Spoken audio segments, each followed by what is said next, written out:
Well, yes, thank you very much, and thank you, Dr. Moore, for changing the lecture. I'd like to show you first the Netherlands. If you compare the Netherlands to Israel, we are both small countries, and we are longer than wide, and our length is completely covered by sea, like in Israel. And we had, like Israel has now, a lot of enemies. So we had France as an enemy, and Germany, and England. We fought them, but now we are at peace. And I really hope and I expect that Israel will have peace in the near future. That's really what I hope.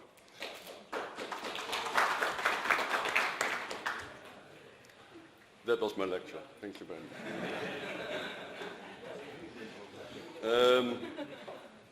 This is Erasmus. Our university is Erasmus University in Rotterdam. I think it's still medieval times in surgery. We still have no solution for so many problems, like the most frequent complications of the abdominal surgeon. What is it? What is the most frequent complication of the abdominal surgeon? It's maybe in the first place adhesions, which can lead to pain, to small bowel obstruction. I won't talk about it. Maybe the most frequent complication. Postoperative ileus, up to 25%. Incisional hernia, up to 35% after abdominal surgery, and anastomotic leakage. And of course wound infection. And in fact, in the last decades, these incidences did not really change that much. It's about the same for the last 30, 40 years. And the most frequent and feared complication after colorectal surgery are leakage. I mean, as a surgeon, we hate to have a leakage in our patients. It's an acute hernia, which you would call in Germany the Platzbauch, or the wound dehiscence, or a burst abdomen. We hate to have those complications because it's our own fault. A postoperative ileus and a small bowel obstruction. I will talk a little bit also about the acute hernia. The incidence of the anastomotic leakage is still high. It's still around 5 to 15 or even more percentage. And still, some surgeons deny to have ever leakage or have a very low leakage rate, and they may have either better techniques, so please let them tell us, because we couldn't change the incidence in the last 20 years, or they have better patients, that's a possibility maybe, or they have some lies, some secrets, and without realizing it. But we still like to find out how to get a lower incidence. But a number of causes, of course, it's risk factors of the patients, the vascularization, and surgical technique.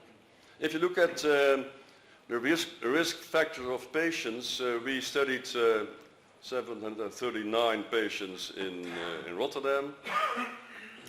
We found a leakage rate in our patient group of 8.7%. I found it rather high, but that's what it is. The diagnosis was on the average at day 8. And the risk factors were a BMI of more than 30, the site of anastomosis, of course, and we found very significantly also an after-hours complication. So in the surgery, colorectal surgery, in the evening, and colorectal surgery in the night has a significant higher incidence of anastomotic leakage. Well, if you look at what could you do about it and what should you do as a surgery to prevent the anastomotic leakage, we would like to have some evidence which doesn't exist on the size of the suture bite, the in-between distance of sutures, the tension of the suture, the configuration of the bite, what layers, end to end, end to side, side to end. We would like to know that, but there is not really good level 1 evidence, I show you. If you look at all those surgical techniques, and you go to, for example, stapled or hand sewn, there are a number of studies, and there is happily enough no difference in anastomotic leakage, and that is for that question level 1A evidence. So you can do hand sewn or stapled, doesn't matter. Configuration of the bite, full through bite or sub-zero submucosal. What's the evidence of that? Only a few studies showing no difference, but really few studies, so it's a low evidence. Inverting or everting, not many studies. And there is, okay, with some difficulty, some level 1B evidence that the everting gives more leakage. 1 or 2 layers, or 3 layers.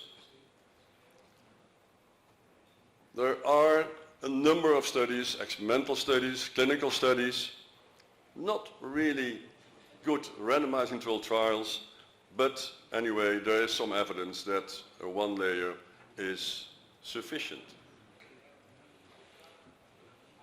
Interrupted or continuous sutures, a number again of experimental studies, some cohort studies, 1 good randomized controlled trial, not that many more, and no difference in anastomotic leakage. So I think most people will use the continuous sutures. The bite size and in-between distance, not at all any good suggestion to give. It's strange though, because we find that small bites in closing the abdominal wall are much more efficient than big bites. So I'm not sure whether you are a big surgeon using big bites or whether you are a good surgeon using small bites, but the difference in, at least in the closing of the tissue of the abdominal wall is very large, because we did, for example, a study to study the suture technique of closing the abdominal wall. There was a randomized controlled trial. It is now published in the Lancet, so it's just a month ago was published in the Lancet. So randomized controlled trial on small bites versus big bites in closing the abdominal wall. And the follow-up was 12 months. So it's closing the midline of the abdomen after abdominal surgery. Large bite group, 277 patients, had a 21% incidence of incisional hernia, measured by ultrasound, not by physical examination. So it's a real data, of incisional hernia. 21% versus 13% in the small bite group. So significant better with small bites. So please use small bites when you close the abdominal wall. Maybe use small bites in a number of other tissues that you stitch. And they're really small bites. It's 5 millimeter by 5 millimeter. When we started it, I was afraid that we would get ruptured abdomens, but we didn't. Not more ruptured, no more acute hernias. So, what about configuration? End to end, side to side, side to end. Again, only a few studies and 1 randomized controlled trial, a good randomized controlled trial with no difference in leakage. So in fact, there is hardly any evidence to use all these techniques. We don't know what to advise to you. And what we know is that surgical technique is still insufficient because we have this high incidence of leakage rate. So we do something not very good, like in closing abdominal wall, because still with small bites you have a 13% incidence of 1 year of incisional hernia in good clinical centers. And if you look at the fact that we have to make a stoma to reduce the anastomotic leakage after low anterior resection, if you have to realize that we as a surgeon in the 21st century have to make a stoma in order to prevent our complications, I think we do really a lousy job. Our technique is not sufficient. Because I think a stoma as a routine procedure in patients is medieval. You operate a patient for a colorectal surgery and say, well, I make a stoma. It's amazing. I think it's amazing that we accept that. Okay, diagnosis of the leakage. Look at the patient. Go every day to the patient. There's an increasing tendency not to go to your patients after surgery. In the Western world, as well in the United States, I hear and I read so many times that there is a tendency that doctors don't see their patients every day after surgery.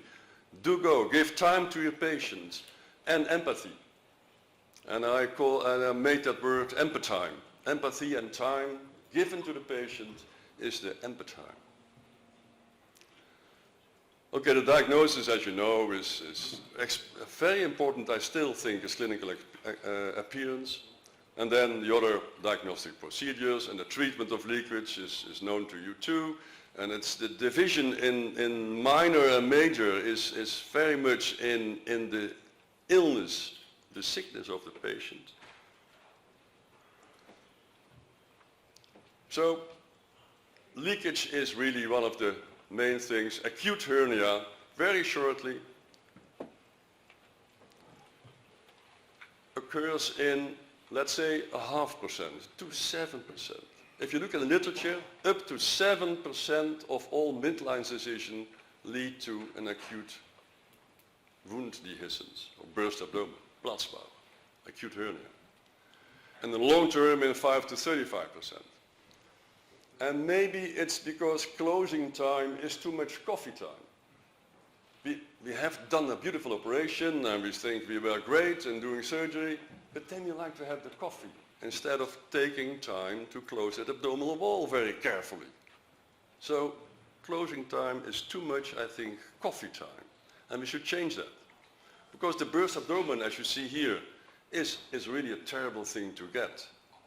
And we treat it by primary closure with a mesh or conservative, but the recurrence of the hernia, of the acute hernia, is at 1 year 40 to 45%, if you look in the literature.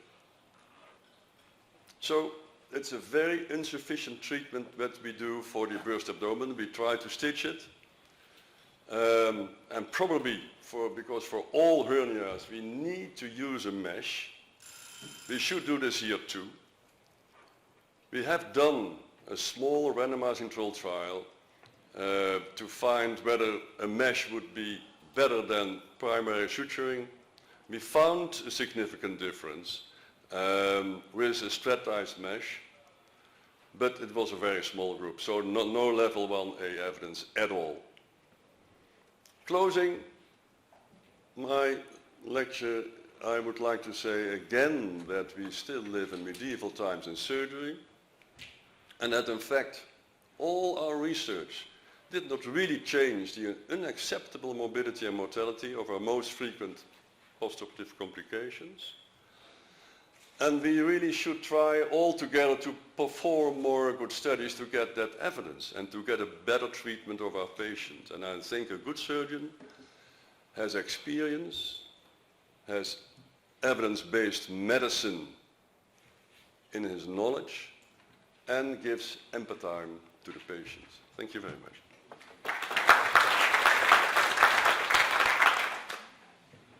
Thank you so much. Any questions? Please be short. What do you think about retention sutures as an attempt to prevent dehiscence, acute dehiscence? Yeah, if you look at the retention, the question was retention sutures. Is that something? No. If you look at the literature, it's probably it gives too much necrosis or too much tension, and the literature is not very positive about it. So I would now use small bites. It looks dangerous, but really it's amazing what we achieve. And I would use small bites in many kinds of surgery. I got a question for Professor Jeekel. You mentioned the covering ileostomy for protecting the low rectal anastomosis. What is, you mentioned one randomized trial from Annals of Surgery 2007, but there is a lot of, in the literature, and there is a lot of debate, you know, to do, not to do, when, what patients, preoperative chemo, patients with preoperative chemo and radio, what other type of patients. Do you really think that there is a strong need for identifying a subset of patients who really needs or not? What is your opinion? Absolutely. You need to define so clearly when you know for sure that you need it, so that you don't do a stoma for nothing. And you should look for other ways to prevent it. So there are now certain studies with glues, which are very recent and very interesting. Glues or sheets, adhesives. So I think we should try to develop those new ways of protecting the anastomosis. Yeah. Because I think that to protect maybe 15-20% of patients who will develop a fistula or a leak, you cannot expose the other 80% Exactly. to unnecessary ileostomy, which is not harmless, because also ileostomy has got its own complications. It's a complication. If you have to do a stoma, an osteotomy, I mean, it is medieval times. Yeah. Yeah. Thank you. We're closing. Please. The next session.